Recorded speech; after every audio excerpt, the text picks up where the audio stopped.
Hello, everyone. This is Shreya Shah. I'm a clinical nutritionist, and today we are going to discuss about blood pressure. When we talk about blood pressure, we live in a lifestyle or we are into an environment where there is so much of easily available convenience packet processed food that is available. So whatever simple things that we use at home also is loaded with lot of trans fat and lot of sodium and sugar, I would say, both of which work as a preservative for those processed food, but somewhere they are obviously harming our health. So the major contributing factor when it comes to food is the packet processed food that we consume maybe more regularly compared to what it was 40, 50 years back. That would be one thing. Second, our consumption of fruits and vegetables have reduced a lot. So if you ask a normal person, the fruit consumption could be just once a week or twice a week and not more than that. So the maximum multi-nutrients, multivitamins, fiber comes from our fruits and vegetables. So if our diet is compromised on that, obviously there is going to be a weight gain. The weight gain is again when there is an excess fat in the body. The excess fat is going to pressurize the heart, the lungs to the heart to pump more blood. So when there is a pressure on the heart to pump more blood, automatically your blood pressure is going to be on a higher end. So the kind of food that we put in our body is obviously going to push us towards a high blood pressure. So if it is loaded with a lot of processed food, which is rich in trans fat, sodium, and sugar, then 100% that's a major contributing factor. When we talk about a blood pressure friendly diet or a diet which will support a good blood pressure levels, there is something called as a DASH diet that is recommended by us, dietary management to stop hypertension. So when we talk about that, it says that you have to include at least 3 servings or 4 servings of fruit in a day, 5 servings of vegetable in a day in the form of, uh, you know, 5 varieties of vegetable in your diet, then a low fat dietary dairy products in your diet, and then if you're a non vegetarian, obviously you can include a little of eggs and chicken and fish in your diet. But now when I talk about this 4 fruits, 5 vegetables, practically it looks a little impossible. And when you start following these guidelines, you have to go step by step. So start including at least 1 fruit in a day to start with, then you can take it up to 2 fruits in a day. So if I talk about a blood pressure friendly plate, it can comprise of a good portion, a 50% portion can be coming from the vegetables and whole grains. The 20 to 25% can come from your pulses, and then 20% can come from your good fat. The good fat, as I always say, the good fat will come from your nuts and seeds, the cold pressed oils that we get, and try and zero down on the refined oil wherever possible. Homemade ghee would be a better option, or cold pressed oils. So these all factors, when we talk about food, will be an important thing to manage the blood pressure.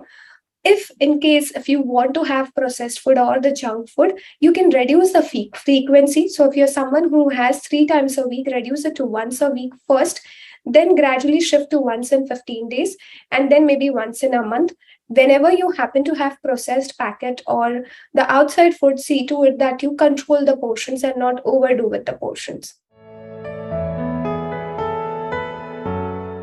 The foods that have to be avoided for high blood pressure patients would be obviously the packet food. So packet food is your bread, biscuit, rusk, khari, toast that come in the market. They are loaded with sodium, so preferably avoid that. Try and avoid the use of table salt. So whatever salt is used in the cooking, that is fine. But beyond that, try and avoid using table salt, like sprinkling on your salad or taking it with your dal rice or putting it in your curd. Preferably avoid that.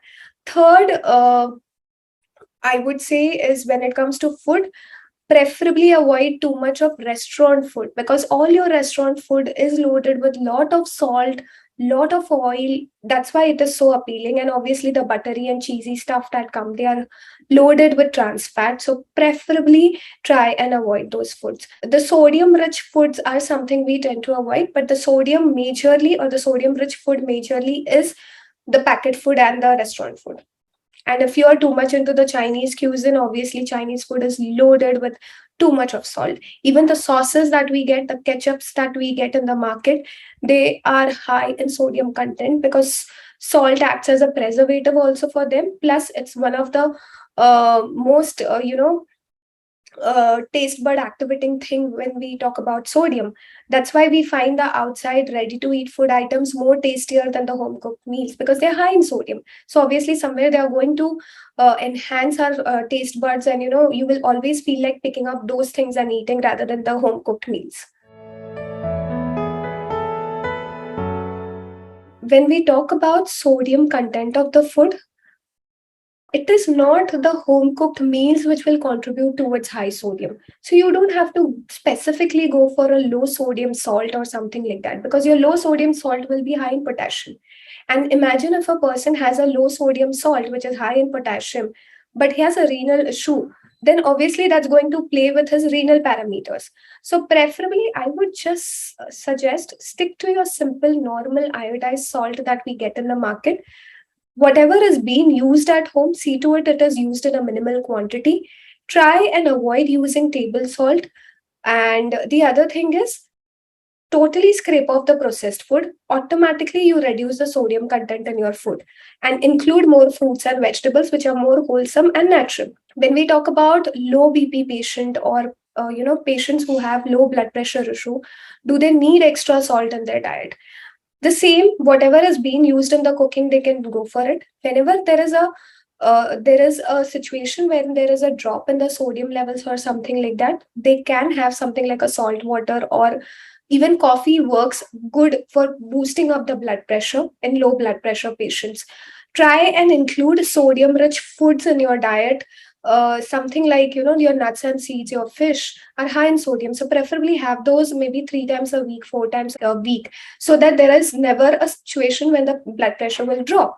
So I would say go for the natural things rather than going for an alternative, because when you choose an alternative, like a low sodium or a low potassium or something like that, obviously it will come with something that is a little higher, which is again not good for you.